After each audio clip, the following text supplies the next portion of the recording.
Olá, meu nome é Roberta, eu sou casada com o Marcos, nós temos 3 filhos e pastoreamos uma igreja Sal da Terra em Goiânia. Hoje nós estamos no módulo extra da Escola de Líderes Sal da Terra 2018 e vamos falar sobre o engajamento da mulher no ministério local. Um tema extremamente relevante e importante nos dias atuais, mas eu gostaria de propor uma meditação a partir da gênese da mulher. Nós vamos buscar ali o que Deus sonhou e o que Deus planejou para nós mulheres, para também entendermos a nossa vocação, a nossa missão dada por Deus desde a nossa criação e que faz todo sentido naquilo que Deus quer de nós hoje, esse engajamento de fato aonde a gente estiver.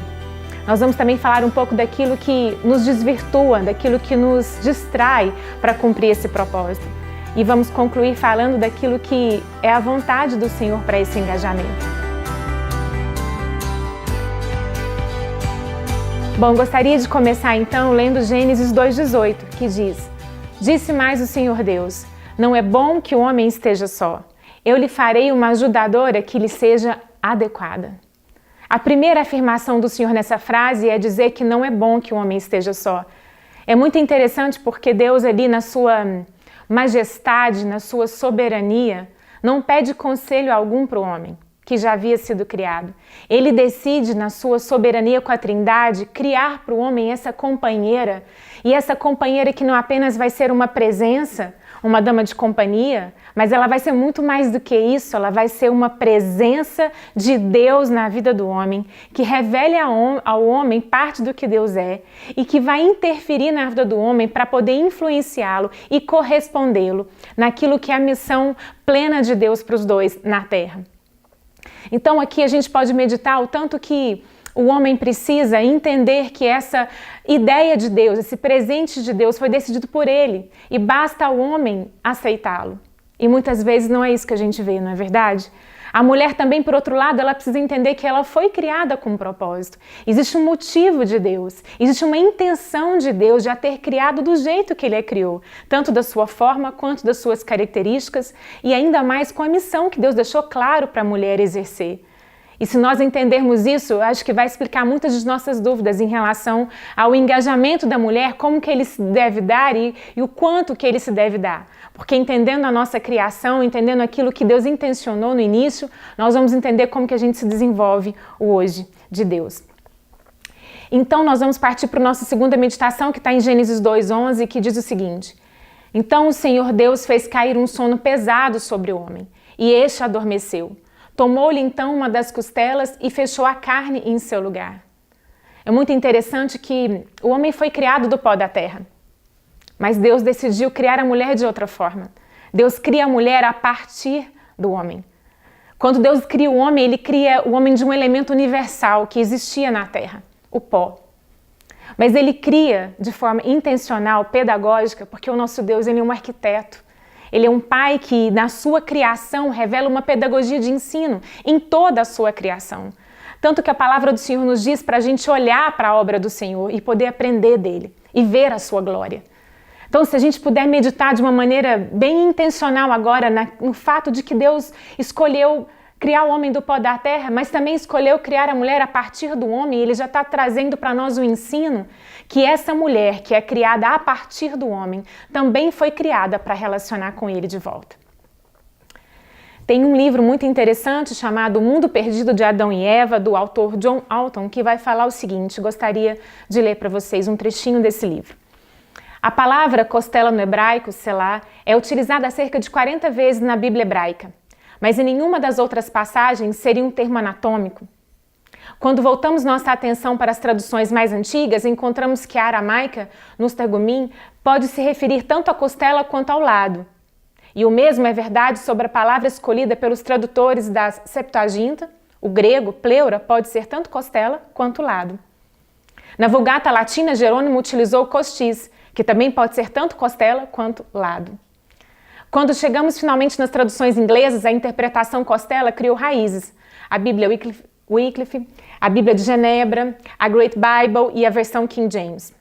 Baseado nisso, podemos ver que essa é a interpretação de uma palavra que em hebraico, aramaico, grego e latim poderia significar tanto lado quanto costela. Isso é muito interessante. O nosso Deus, de novo, ele é pedagógico. E ele decide que essa parte do lado do homem seja retirada para criar uma nova pessoa que vai corresponder com ele. De forma que os dois apenas serão plenos quando estiverem juntamente operando, um lado a lado do outro, porque ambos vão resplandecer a imagem e a semelhança de Deus de formas distintas, porque Deus escolheu que eles também, na sua imagem, fossem distintos. Mas ao mesmo tempo que eles se interam e eles se complementam, porque um foi tirado de dentro do outro. E é nesse lugar de acolhimento um no outro que se faz a plenitude de Deus na Terra. Então, por que nós estamos meditando sobre isso? Porque existe uma missão dada por Deus muito clara, quando ele fala que essa mulher deveria corresponder a esse homem de forma adequada. Ele cria a mulher a partir do homem e a devolve para ele. Deus faz a mulher olhar para o homem e fala: minha filha, eu vou te criar de maneira tão específica, mas também de maneira tão intencional, que você não vai viver para si, que você não vai ser apenas uma outra criação minha, mas a sua criação vai revelar quem eu sou se relacionando com o outro, trazendo o relacionamento como seu significado, trazendo a sua intenção de correspondência como a sua essência. E é isso que Deus quer nos dizer quando ele tira a mulher do lado do homem. É interessante o que diz em Gênesis 2:23 também, porque diz: então disse o homem, esta é agora osso dos meus ossos e carne da minha carne. Ela será chamada mulher, porquanto do homem foi tomada. Então Deus ali, depois dele ter criado a mulher da forma como ele criou, a partir da costela, a partir do lado do homem, ele ter dado essa missão para a mulher, ele trouxe para ela, né, um significado. Você vai então corresponder a esse homem de maneira adequada. E aí então o homem olha para essa criação e ele valida essa criação. Ele recebe essa criação.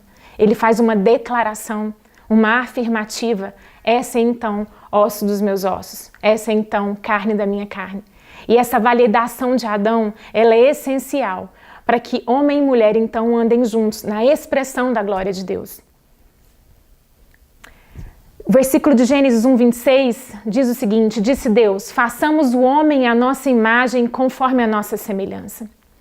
Eu gostaria de concluir essa nossa primeira fase da aula falando sobre a respeito da imagem e semelhança, porque Deus escolheu que o homem e a mulher representassem a glória dele na terra.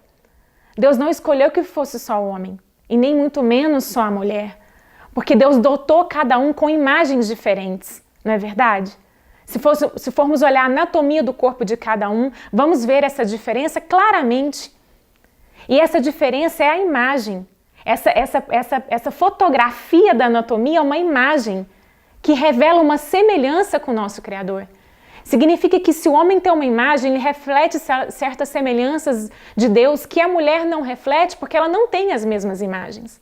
A mulher, diga-se de passagem, ela tem o útero e os seios que revelam anatomias muito diferentes do homem e que carregam em si semelhanças de um Deus extremamente acolhedor e extremamente gerador de processos, de filhos. Isso é maravilhoso.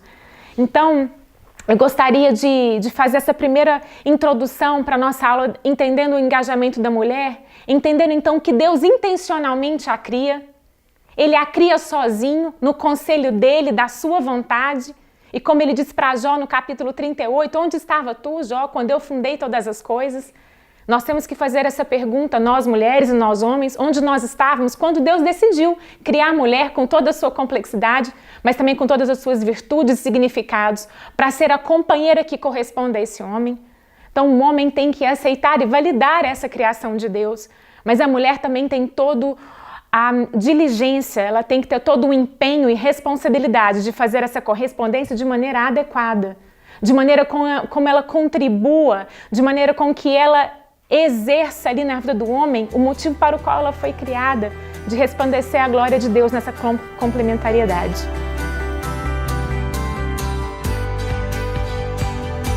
Na nossa introdução, então, nós falamos um pouco da criação de Deus com a mulher, com o homem, do seu propósito.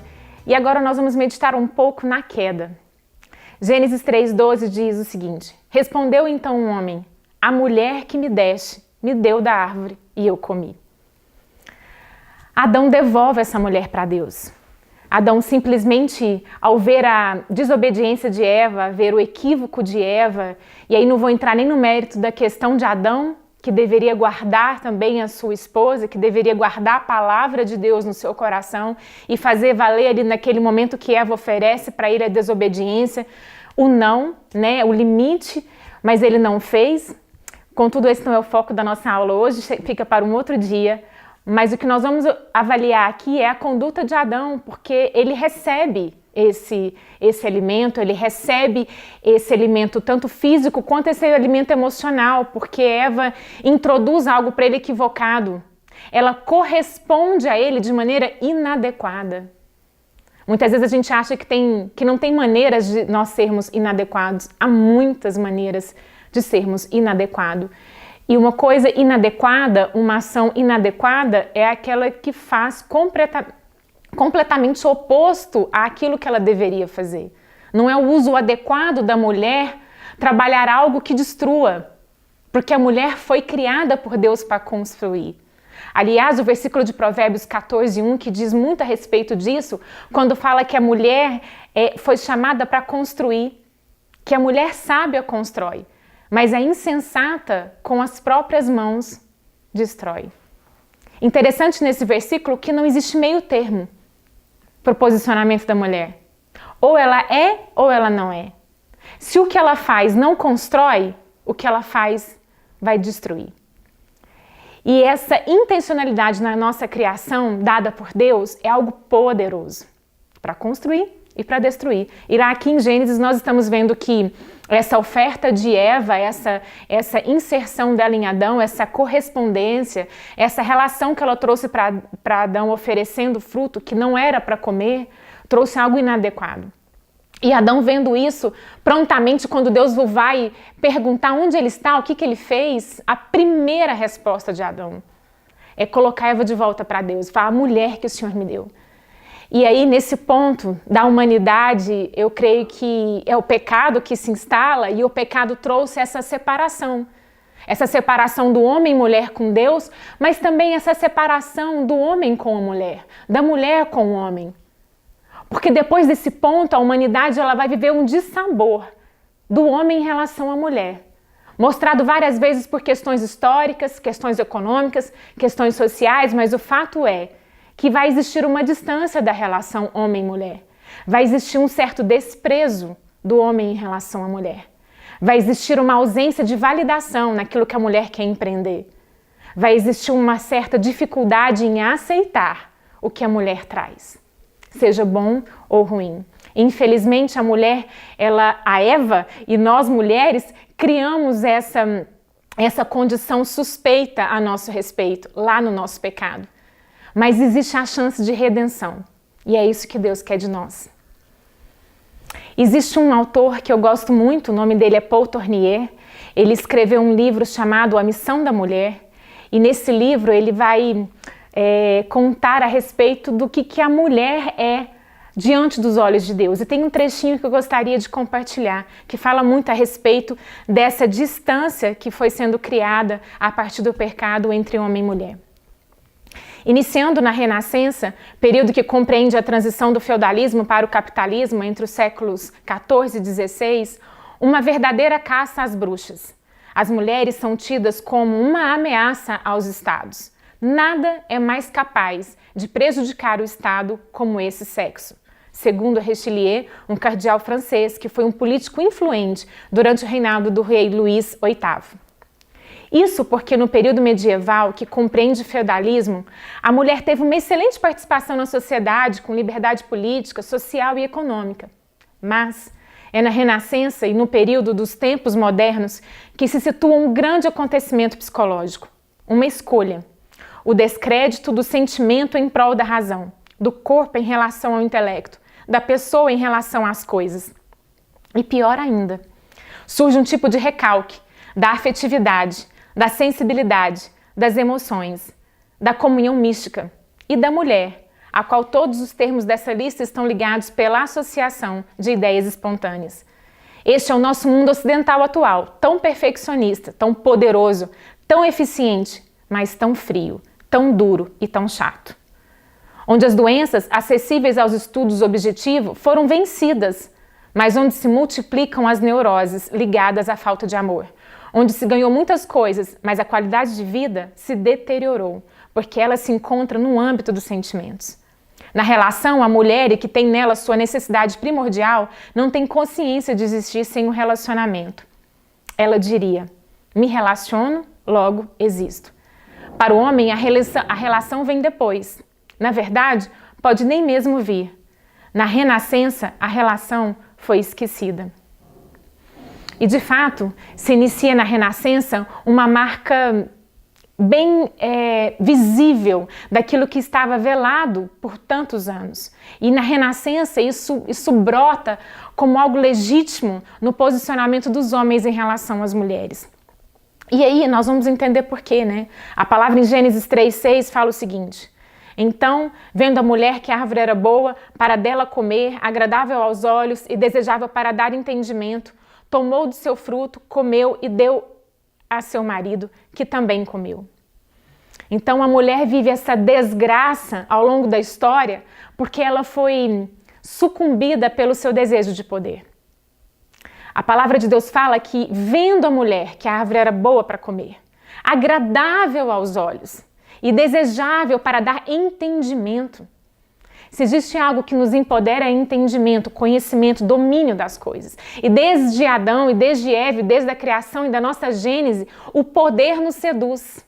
O ter domínio sobre alguém, ainda que seja com conhecimento favorecido que eu tenha e ele não tenha. E esse desejo pertinente ao coração humano trouxe a nossa destruição. Interessante que hoje, nos dias atuais, existe uma palavrinha sendo falada repetidamente, no universo feminino principalmente, que chama-se empoderamento. Qual é o poder que nós precisamos que Deus já não nos deu? Na verdade, nós não precisamos mais de poder. Nós precisamos de conhecer e reconhecer aquilo para o qual Deus nos fez. A nossa missão, a nossa essência, a nossa integralidade como mulher. Porque de fato é isso que faz diferença onde nós estamos e é esse o poder de Deus manifesto em nós. É esse o poder que nós já temos. E é esse o poder que Deus quer que a gente use em favor das pessoas. Não o empoderamento apenas pelo poder de nos sobrepujar as pessoas. Deus é tão pedagógico que Ele fez questão de criar a mulher do lado do homem. E muitas vezes a gente fala isso querendo falar para os homens não se sentirem superiores às mulheres. Né? A mulher não foi criada de uma parte inferior do homem, mas também ela não foi criada de nenhuma parte superior ao homem. Ela foi criada do lado. E é do lado que ela tem que ficar. Do lado em todos os sentidos. E do lado no sentido maior, que é cumprir com Ele a missão que Deus deu para nós como homem e mulher nessa terra. E aí eu vou falar de um outro livro muito querido, né, que é O Resgate do Feminino, escrito pela Isabelle Ludovico. E nesse livro ela retrata num parágrafo exatamente aquilo que a gente vê acontecendo desde a época da Renascença, de uma maneira mais pontual, até os dias modernos hoje, né, no século XXI.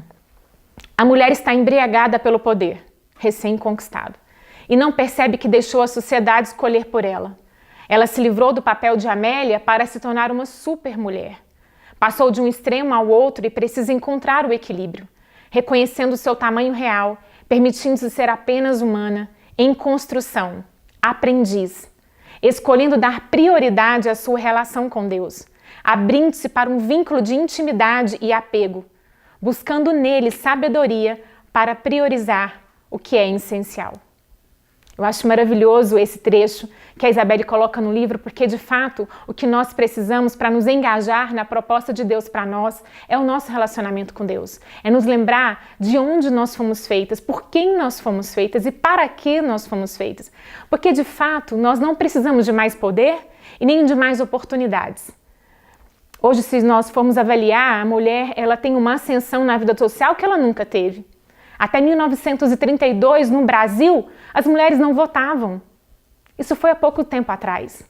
As mulheres não votavam, as mulheres eram a minoria nas faculdades, as mulheres não se engajavam em trabalhos que até então eram tidos como apenas masculinos, como ser uma presidente de um país, ou como ser uma piloto de avião, ou como ser a engenheira civil chefe de uma construção.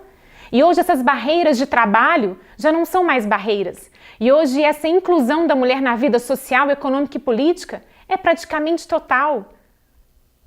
Mas o que falta na vida da mulher para ela se engajar. Não é oportunidade. Não estamos falando aqui de competência, mas estamos falando aqui de essência. Falta essência, porque o mundo está extremamente cheio de mulheres engajadas nos seus locais de trabalho, mas elas não refletem a glória de Deus.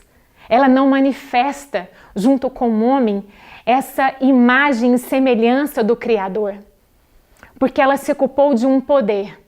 Ela reivindicou um lugar. Ela reivindicou direitos iguais. Não foi isso que as nossas irmãs feministas foram pleiteando ao longo dos anos?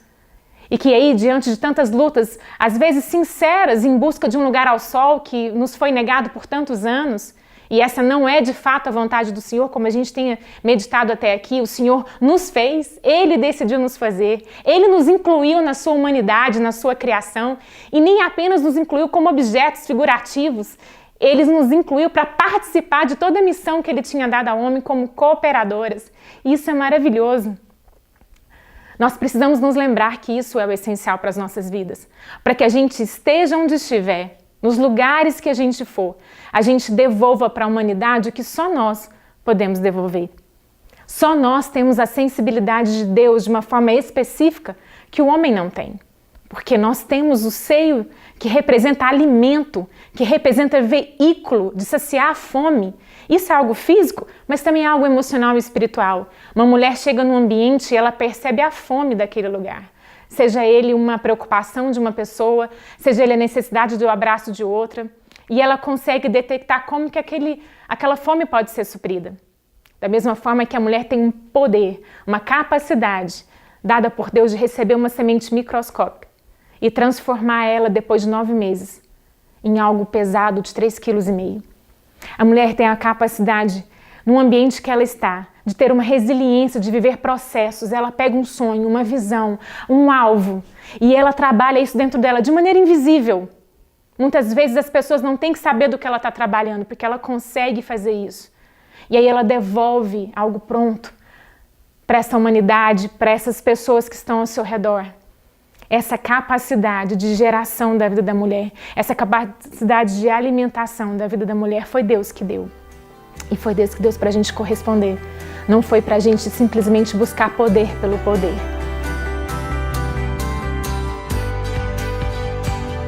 Agora nós vamos para a nossa terceira parte da aula e nós vamos falar sobre a redenção da mulher.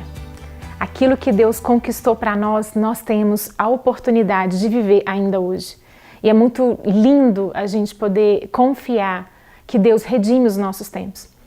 E eu gostaria de começar falando a respeito do que Jesus fez e deixou para nós como validação. Se Adão, lá no Éden, nos desvalida de certa forma quando ele nos devolve para Deus, Jesus então, criando para nós essa grande oportunidade de redenção, de nos reconciliarmos com Deus, ele faz a sua caminhada repleta de exemplos de inclusão da mulher na vida da sociedade e na vida da igreja. Porque Jesus ele não tinha nenhuma barreira de conversar com as mulheres. Ainda que culturalmente não fosse tão aceito naquela época um homem se referir a uma mulher em público, Jesus fazia isso de maneira muito clara, muito linda, muito limpa, muito honesta. Jesus conseguiu falar com a mulher samaritana, Jesus conseguiu acudir àquela que estava sendo apedrejada pelo seu pecado. E Jesus também consegue incluir aquelas que querem adorá-lo como Deus e como mestre. Jesus consegue perceber quando uma mulher o toca e precisa de poder. E Jesus também teve a grandiosidade de ser reportado da sua ressurreição quando mulheres foram ao seu túmulo. As primeiras a irem ao seu túmulo são mulheres que aí, de acordo com aquilo que a gente tem meditado, da sua percepção, da sua sensibilidade, daquilo que a mulher oferece para a humanidade, elas que estavam antenadas para ver então se aquela ressurreição tão declarada estava de fato acontecendo. E foram elas que detectaram, e foram elas que foram avisar os outros daquilo que havia ocorrido. Então, em toda a sua história de Jesus, ele valida, ele convida, ele engaja, ele aceita essa participação da mulher, essa essência feminina, essa gloriosa revelação de quem Deus é, através dos atributos da mulher. Isso é maravilhoso. Isso serviria para nós de consolo e inspiração, para a gente se engajar em tudo aquilo que o Senhor tem para nós hoje. E eu gostaria de trazer um exemplo bíblico também de uma história de duas mulheres que vão nos respaldar daquilo que seria a nossa postura hoje a respeito desse engajamento. Gostaria de ler com vocês Juízes 4, de 3 a 4. Nós vamos falar da história de Débora e de Jael. Então os filhos de Israel clamaram ao Senhor, porquanto ele tinha 900 carros de ferro, e por 20 anos oprimia violentamente os filhos de Israel. E Débora, mulher, profetisa, mulher de Lapidote, julgava Israel naquele tempo. Olha que interessante. O tempo de Juízes é um tempo muito interessante na palavra de Deus, onde o povo de Israel estava ali reunido em tribos, na região da terra prometida de Canaã, mas não destituídos dos seus inimigos ao seu arredores. E é muito interessante que no livro de Juízes existe um ciclo que se repete por 7 vezes. Onde o povo desobedecia a Deus, onde o povo começava a idolatrar outros deuses, e Deus deixava o seu povo à revelia dos seus inimigos que o circuncidavam, estavam em volta do seu território.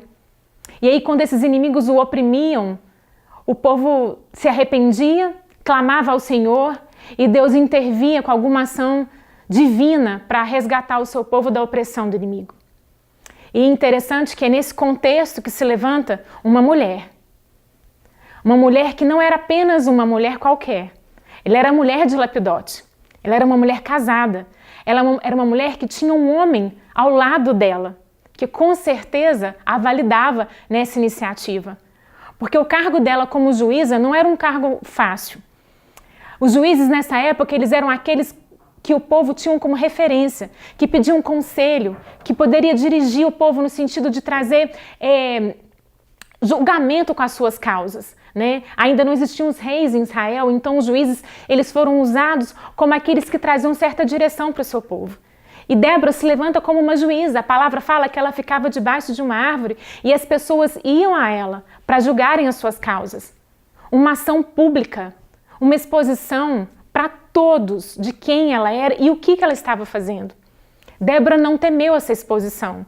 E com certeza o seu marido não temeu que ela fosse a essa exposição. Porque como a própria palavra do Senhor diz em Provérbios 31, 10, que o coração do marido deve confiar nessa esposa idônea, que o corresponde de maneira adequada. E quando a mulher faz uma correspondência adequada, o homem confia no coração dela. E ele pode expô-la até em situações de risco, porque ele sabe onde o coração dela está firmado. O coração dessa mulher, Débora, estava firmado em Deus. A palavra fala que ela também era uma profetisa. Então a profetisa é aquela que tem a graça de Deus, o dom de Deus, de comunicar ao povo uma vontade do Senhor, de forma que o povo tenha esperança com o que é a palavra do Senhor.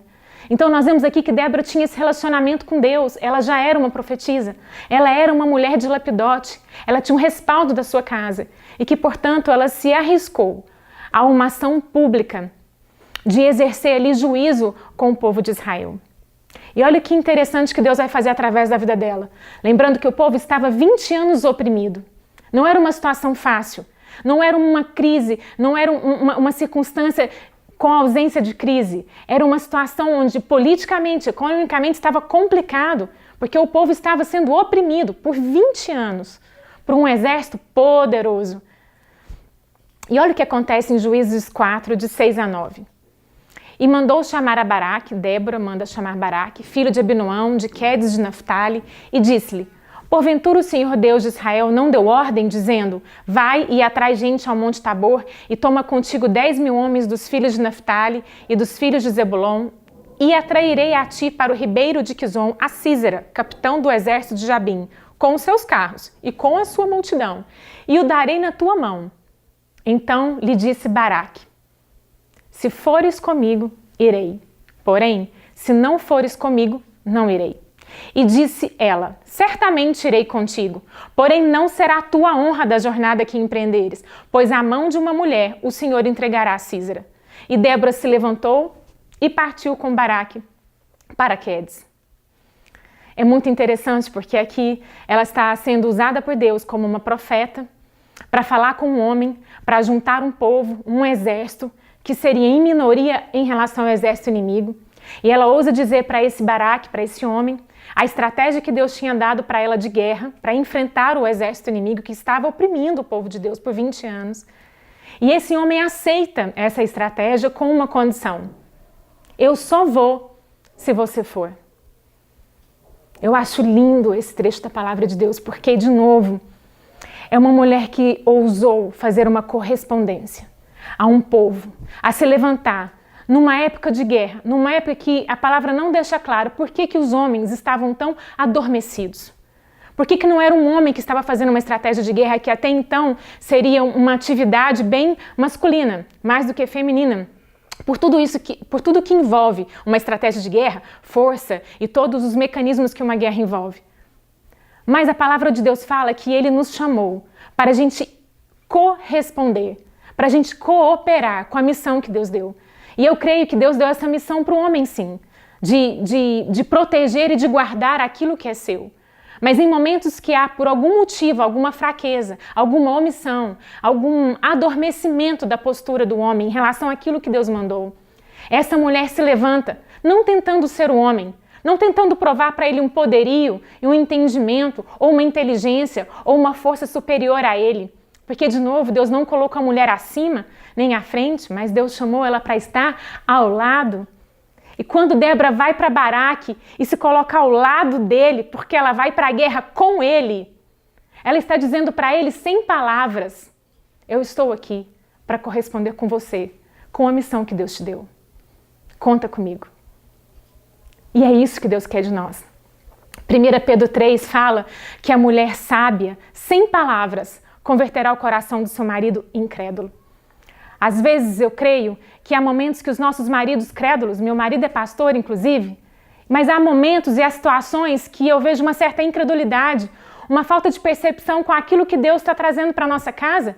E isso é extremamente natural, possível de acontecer. Não acho isso uma anomalia, acho isso um privilégio, porque na verdade é aí que a minha complementariedade faz sentido e traz razão de existir, porque é naquilo que ele não vê e eu estou percebendo, eu posso trazer para ele como uma complementariedade, mas como alguém que está ao lado, não alguém que usa isso para estar à frente e se valer desse direito. E Débora fez isso com muita classe, se eu puder falar assim, com muita sinceridade, com muito temor ao Senhor, porque ela disse para Baraque o seguinte: eu vou para a guerra, eu vou estar do seu lado, mas eu também quero te dizer que a honra dessa vitória não será sua, será de uma outra mulher. E isso também é tremendo, porque Deus tinha um propósito de que desse Císera a uma outra mulher, e a história registra essa vitória porque também quer falar para nós que nós podemos nos levantar em tempos atribulosos, em tempos onde a gente vê que, de certa forma, por algum motivo, os homens não estão se levantando, se posicionando, e ensina essa medida com muita cautela e moderação, porque também a gente não deve fazer isso para provar quem nós somos, que é a tentação dos nossos tempos modernos, onde toda a ascensão da mulher, como eu disse anteriormente, tenta fazer com que ela seja provada, aceita e validada, sendo que uma vez que nós entendemos que já temos isso, as nossas ações são para corresponder e não para nos validar, porque já somos validadas. Então, essa atitude de Débora e agora essa atitude de Jael vai ser uma atitude que revela Deus na terra. O seu cuidado amoroso com o seu povo. O seu cuidado que tudo vê, como diz a palavra. E é isso, nós vamos seguir para Juízes 4, do versículo 18 ao 21, vai dizer o seguinte: E Jael saiu ao encontro de Císera e disse-lhe: Entra, senhor meu, entra aqui, não temas. Císera, lembrando, era o chefe do exército do rei Jabim, do inimigo que estava oprimindo o povo de Israel. Porque a essa altura, o povo de Deus tinha conseguido vencer todo o exército de Císera, mas ele fugiu a pé. E ele fugiu a pé e foi parar na casa de Jael, uma dona de casa. Estava quietinha na sua casa. E quando ela vê ele entrando e vindo à sua direção, ela diz: Entra, não temas. Ele entrou na sua tenda e ela o cobriu com uma coberta. Então ele lhe disse: Dá-me, peço-te, de beber um pouco de água, porque tenho sede. Então ela abriu um odre de leite e deu-lhe de beber, e o cobriu. E ele lhe disse: Põe-te à porta da tenda, e há de ser que se alguém vier e te perguntar: Há aqui alguém? Responderás: Então, não. Então Jael, mulher de Heber, tomou uma estaca da tenda e lançou mão de um martelo e chegou-se mansamente a ele e lhe cravou a estaca na fonte, de sorte que penetrou na terra, estando ele, porém, num sono profundo e já muito cansado, e assim morreu. O que falta para essa mulher? Nada.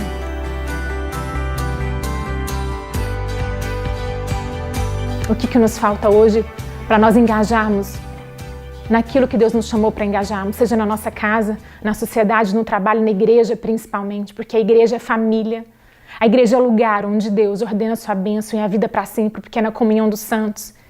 E toda a nossa essência e toda a complementaridade que nós temos não é para ser exercida só dentro das nossas casas, não é para ser exercida só no nosso trabalho, como se o meu trabalho é minha missão sim, a minha missão é integral. Mas principalmente na igreja, onde eu vou ser modelo dos fiéis, estou falando aqui uma aula, uma escola de liderança, então eu acredito que a maioria das pessoas que vão assistir essa aula são pessoas líderes engajadas com o crescimento da igreja, e nós não podemos privar a igreja de ter um modelo de mulheres que se engajam num chamado que Deus deu para elas, integral. E Jael, dentro da sua casa, estava totalmente antenada com aquilo que Deus estava operando e libertando o seu povo. Interessante que o marido dela, ele era queneu, e os queneus eles eram ferreiros, eles cuidavam dos cavalos de ferro do rei Jabim. Por isso que Sísera entra em sua casa sem temer. E ela sabia então manusear as peças de ferro, ela sabia manusear os instrumentos e ferramentas que com certeza seu marido ali fazia, e provavelmente ela o auxiliava ali passando uma ferramenta ou outra, ou até mesmo fazendo junto com ele ali as suas peças de ferro. Ela era uma mulher engajada com o trabalho, mas ela era também uma mulher atenta com aquilo que ela tinha na sua casa e aquilo que a sua casa representava de oportunidade, de ferramenta para se engajar na vontade do Senhor. Porque ela acolhe Sísera na sua casa. Ela recebe ele dentro de casa. Você entende que a sua casa é uma ferramenta de engajamento no ministério? Ela é essencial. A nossa casa, ela é o lugar onde nós habitamos e onde Deus vai formando o nosso caráter. Ela é o lugar de acolhimento, de recebimento, de pertencimento. Nossa casa tem um poder de comunicar sem palavra alguma que alguém pertence a um outro alguém. É como você quando é convidado para um jantar ou para um almoço ou para uma refeição qualquer na casa de alguém e aquela pessoa está te esperando com uma comida quentinha, com uma florzinha no meio da mesa e às vezes com um som gostoso e você chega naquele lugar e você vê e você ouve e você tem a certeza que você está esperado naquele lugar, que você pertence àquele lugar. Não é verdade? Isso é um grande poder, isso é uma grande ferramenta que Deus nos deu para comunicar o seu amor à vida das outras pessoas. E ali, essa destreza de Jael de receber na sua casa, de oferecer leite para ele quando ele pede água, de pôr uma coberta nele para que ele adormeça, ela fez uma estratégia de guerra na cabeça dela. Ela era uma mulher inteligente. E a palavra de Deus nos manda ser inteligente, nos manda ter conhecimento da palavra, nos manda sermos sábias para construirmos. Sabe, Jael sabia que aquele homem ele era o inimigo do povo de Deus. E ela construiu, ela arquitetou. A oportunidade veio e ela arquitetou rapidamente, prontamente, uma situação com a qual ela ia derrotar esse inimigo. Ela não cozinhou isso, ela não titubeou e talvez ela não tinha ali nem a palavra do seu marido ali validando ou não aquela ação, mas ela estava totalmente antenada com Deus e ela sabia o que ela deveria fazer. Esse engajamento pronto, ele só acontece quando nós temos essa comunicação direta, constante, ativa, como a Isabelle Ludovic nos adverte, para a gente resgatar a nossa essência em Deus, para que possamos então sermos as mulheres que Deus nos criou para ser. Acho linda essa história de Jael, acho linda essa história de Débora, porque ela vai nos validar a como nós podemos engajar com uma situação ainda que muito adversa. Partindo para a nossa conclusão, gostaria de terminar deixando aqui a carta de princípios e valores do Ministério Sal da Terra, não a carta inteira, mas na verdade um trecho, um parágrafo que diz a respeito de nós mulheres. Inclusive você pode conferir esse trecho aí no seu livro que você recebeu esse ano na Escola de Líderes, no final dele tem um anexo todinho da nossa carta de princípios e valores. Diz o seguinte: essas funções, diáconos, presbíteros e pastores, são igualmente atribuídas às mulheres, na perspectiva de sua vocação e chamado junto com seus maridos, coexercendo com ele essa função, na condição de adjutoras, aquelas que trabalham com e não apenas como auxiliadoras, aquelas que trabalham para. Nós não temos a função de governo, nós não temos a função de coordenarmos congregações e nem participarmos do conselho das congregações, porque entendemos que isso é uma função de governo. E essa função de governo, Deus deu ela para os homens. Isso não deveria gerar em nós nenhuma crise. Aliás, isso deveria gerar em nós muita segurança e tranquilidade para exercermos as outras funções que nós temos com tanta responsabilidade, a incumbência de exercê-las. E agora eu gostaria de falar de uma maneira bem prática daquilo que a gente entende que esse engajamento pode acontecer no ministério local, né?